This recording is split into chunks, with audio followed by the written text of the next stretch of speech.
আসসালামু আলাইকুম। জোহা ইবনে মামুন চ্যানেলে সবাইকে আমন্ত্রিত। এই রেসিপিটা দেখতে যেমন লোভনীয়, খেতেও খুব মজার। আজ দেখাবো হেলেঞ্চা শাক আলু ও টমেটো দিয়ে নতুনভাবে কিভাবে এই রেসিপিটি তৈরি করতে হয়। আর রেসিপিটির স্বাদ অতুলনীয়। যদি একবার এভাবে বানিয়ে খেয়ে দেখেন তাহলে কখনো এর স্বাদ ভুলতে পারবেন না। এতটাই টেস্টি হয় এই রেসিপিটি। আর গরম ভাতের সাথে অতুলনীয়। সবাই তো অনেকভাবেই হেলেঞ্চা শাক ভাজি খেয়েছেন বা খেয়ে থাকেন। একবার এভাবে খেয়ে দেখেন, তার স্বাদ কখনো ভুলতে পারবেন না। চলুন তাহলে সেই প্রসেসটাই দেখাই কিভাবে। প্রথমে এখানে হেলেঞ্চা শাকগুলো ভালোভাবে পোকামাকড় বেছে নিয়েছি। এখন ধুয়ে গুলা পরিষ্কার করে নিয়েছি। দেখুন, এখন প্রথমে কড়াইতে রসুন, পেঁয়াজ, কাঁচামরিচ সরিষার তেলে ভালোভাবে একটু ভেজে নেব। এটি ভাজা হয়ে গেলে কাঁচা গন্ধ চলে গেলে তারপর এর মেঝে দিয়ে দিচ্ছি। এই যে দেখুন ভাজা হয়ে গেছে, আর একটু ভেজে নেব।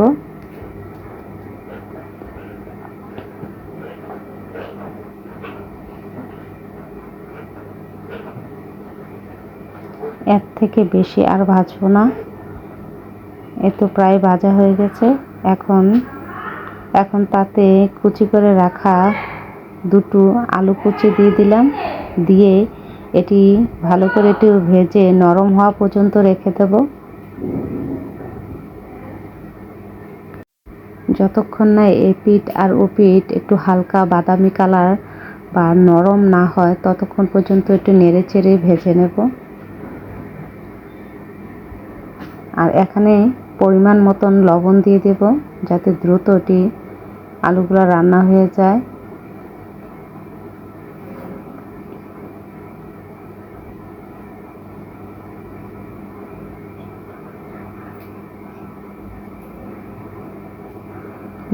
ভাজাটা দোনো পিঠ ভালোভাবে হয়ে গেছে চারিদিক। এখন তাতে পরিষ্কার করে রাখা শাকগুলো দিয়ে দিচ্ছি, হেলেঞ্চা শাকগুলো।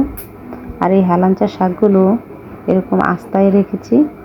আপনারা যদি পছন্দ হয় ছোট ছোট করে নিতে পারবেন, তবে আস্তা করে নেওয়াটাই ভালো।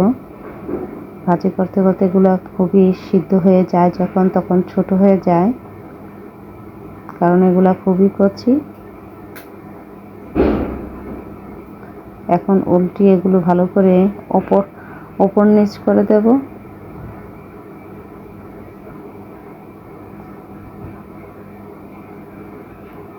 এই তো হালকা সিদ্ধ হয়ে আসছে।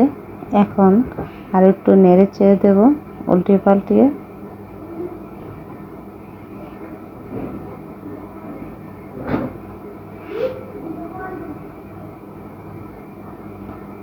ধৈর্য সহকারে সঙ্গে থাকার জন্য সবাইকে অনেক ধন্যবাদ। যদি রেসিপিটি ভালো লেগে থাকে লাইক ও কমেন্ট সাবস্ক্রাইব করে পাশে থাকবেন। এখন টমেটোগুলো দিয়ে দিলাম। এখানে দুটো টমেটো কুচি আছে, দিয়ে সবগুলো একসঙ্গে মিক্স করে নেব। আর মাঝে মাঝে একটু নেড়ে চেড়ে দেব, না হলে নিচেতে লেগে যেতে পারে, কারণ প্রায় পানি শুকিয়ে আসছে। টমেটোটি সিদ্ধ হওয়া পর্যন্ত একটু নেড়ে চেড়ে উল্টিয়ে দেব। যদি আমার চ্যানেলে নতুন হয়ে থাকেন তাহলে চ্যানেলটি লাইক কমেন্ট ও সাবস্ক্রাইব করে বেল আইকনটি প্রেস করে দিবেন, যাতে নতুন নতুন ভিডিওগুলো দ্রুত আপনাদের কাছে নোটিফিকেশন চলে যায়।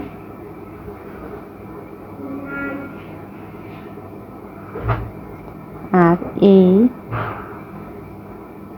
হেলেঞ্চা শাক ভাজিটা একবার ট্রাই করে দেখবেন, অবশ্যই আপনাদের কাছে ভালো লাগবে আর এভাবে খেতে ইচ্ছে করবে।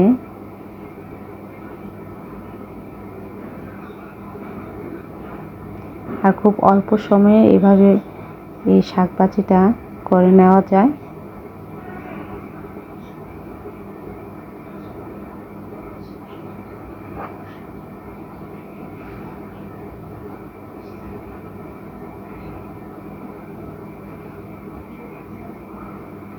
এই তো প্রায় শাকভাজি হয়ে এসেছে, আর অল্প একটু সময়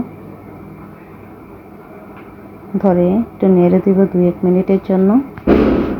তো রান্না হয়ে এসেছে, প্রায় শেষ। এখন আর একটু উল্টিয়ে দেব। দেখুন যে আস্তে আস্তে হেলেঞ্চা শাকের ডোকাগুলো দিয়েছিলাম তা কিন্তু নেই, রান্না হওয়া পর্যন্ত এগুলো সব মিলেই গেছে, ছোট ছোট আকার হয়ে গেছে।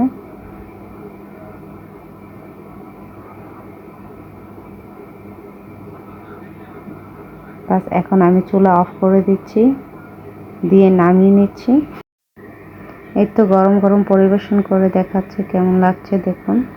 দেখতে যেমন লোভনীয়, খেতেও খুব মজার। একবার ট্রাই করে দেখবেন। ভালো থাকবেন। আসসালামু আলাইকুম।